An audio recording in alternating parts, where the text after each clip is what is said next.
الحمدللہ رب العالمین والصلاة والسلام علی سید المرسلین اما بعد فاعوذ باللہ من الشیطان الرجیم بسم اللہ الرحمن الرحیم الصلاة والسلام علیک یا رسول اللہ وعلی آلک وصحابک یا حبیب اللہ۔ الحمدللہ دعوت اسلامی کے شعبہ اوقات الصلاۃ کے تحت علم توقیت کا تحقیقی درجہ 2020 تا 21 کا سلسلہ جاری ہے۔ آپ کو اس ہفتے میں ایک مشق بھیجی گئی کہ اگر ایک عرض بلد پر کسی خاص بلندی پر ہمیں اوقات کا فرق معلوم ہو کہ بلندی کی وجہ سے کتنے منٹ سیکنڈ کا فرق وہ آتا ہے، تو اب اسی عرض بلد پر دیگر بلندیوں کے لیے ہمیں از سر نو پورا فارمولہ حل کرنے کی حاجت نہیں ہے، بلکہ ہم ایک شارٹ فارمولہ آپ کو سکھایا گیا کہ اس کے تحت آپ ایک عرض بلد پر ایک خاص بلندی پر فرق معلوم ہو تو دوسری بلندیوں کے لیے ہم بآسانی فرق نکال سکتے ہیں۔ فارمولہ کیا تھا؟ فارمولہ یہ تھا کہ جذر المربع یعنی اسکوائر روٹ وہ بلندی جس کے لیے فرق مطلوب ہے، تقسیم جذر المربع یعنی اسکوائر روٹ اس بلندی کا جس کا فرق معلوم ہے، اور ضرب معلوم شدہ فرق۔ تو یوں ہم آسانی سے حاصل کر لیتے تھے۔ پھر ہم نے آپ کو ایک تحقیقاً حل کر کے ایک مثال دکھائی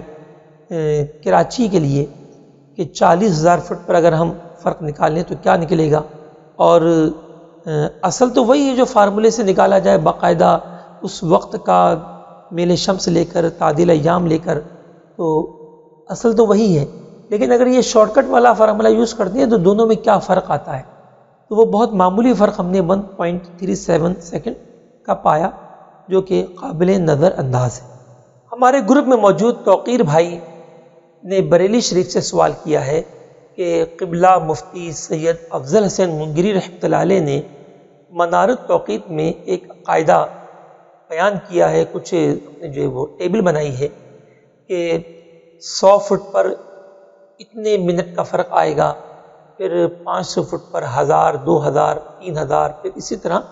وہ انہوں نے مختلف اپنے وہ بلندیوں پر حتیٰ کہ 50-60 ہزار فٹ کی بلندی تک اوقات میں فرق بیان کیا، تو انہوں نے وہاں پر کسی عرض بلد کا ذکر نہیں کیا۔ تو کیا ایسا ہی ہوتا ہے؟ توقیر صاحب ہمارے پوچھ رہے ہیں کہ ساری دنیا کے مختلف عرض بلاد پر اگر بلندی ایک ہی ہو تو کیا فرق بھی ایک ہی ہوگا؟ تو ایسا نہیں ہوگا۔ مفتی افضل حسین منگری رحمۃ اللہ علیہ نے تقریبی لحاظ سے اس کو بیان کیا ہے، جب علم ٹوٹ رہا ہو اور لوگ گزر رہے ہوں اور اپنے اس علم کو کوئی پوچھنے والا نہ ہو، تو پھر وہ ایک آسان ذریعہ بیان کیا جاتا ہے تاکہ اس علم کو باقی رکھا جائے، لیکن تحقیق وہی ہوگی جو آپ کو تحقیق درجے میں بلندی پر اوقات طلوع غروب نکالنے کا طریقہ بیان کیا گیا، ٹھیک ہے؟ یعنی آپ ایک خاص بلندی، مثال طور پہ آپ کو 2000 فٹ کی بلندی پہ وقت نکالنا ہے، تو 2000 فٹ کو آپ فارمولے میں رکھیں گے 58.3 ثانیہ جذر المربع بلندی فٹ میں، وہاں پر آپ نے 2000 فٹ رکھ کے بعد سمتی میں جو اضافہ ہوگا وہ نکالنا ہے، اس اضافے کو آپ جمع کر دیں گے نارمل بعد سمتی میں جو 0 فٹ پر ہوتی ہے، اس میں جمع کرنے پر آپ کو بلندی کے سبب بعد سمتی حاصل ہو جائے گی، اور اب آپ اس پر وقت نکالیں گے۔ مزید تحقیق یہ ہوگی کہ چونکہ اب تھوڑا سا فرق آ گیا کچھ منٹوں کا، تو کچھ منٹوں پر میل شمس اور تعدیل ایام میں تبدیلی آ سکتی ہے، تو اس کو بھی آپ لیں گے،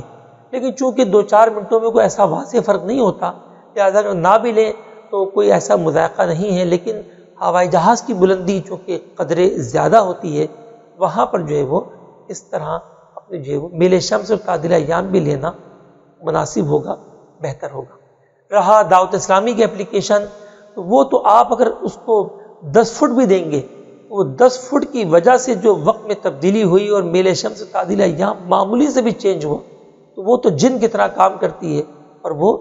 ان چند منٹوں کی تبدیلی سے بھی میل شمس و تعدیل ایام میں اگر کوئی باریک سی بھی تبدیلی ہوئی ہے اس کو اٹھا لیتی ہے اور اسی پر اوقات کا استخراج کرتی ہے۔ تو مفتی افضل حسن منگری رحمۃ اللہ علیہ کہ آپ اور قواعد بھی دیکھ لیجئے کہ ضبط توقید میں بھی آپ نے جو قواعد بیان کیے ہیں وہ تقریبی درجے کے ہیں، نہ کہ تحقیقی درجے کے۔ ہمارے گروپ میں موجود محمود بھائی نے سوال کیا کہ ہوائی جہاز کے لیے ہم اوقات طلوع غروب میں تو احتیاط لیتے ہیں، یعنی بلندی والا فارمولہ ہم استعمال کرتے ہیں، تو طلوع آفتاب جو ہے وہ کئی منٹوں پہلے ہو جاتا ہے، غروب آفتاب کئی منٹوں کی تاخیر سے ہوتا ہے۔ تو کیا اگر کسی کو ہوائی جہاز کے سفر میں سحری بند کرنی ہو تو صبح صادق کا وقت بھی تبدیل ہوگا؟ تو یہ آپ کو شروع میں پڑھایا گیا تھا کہ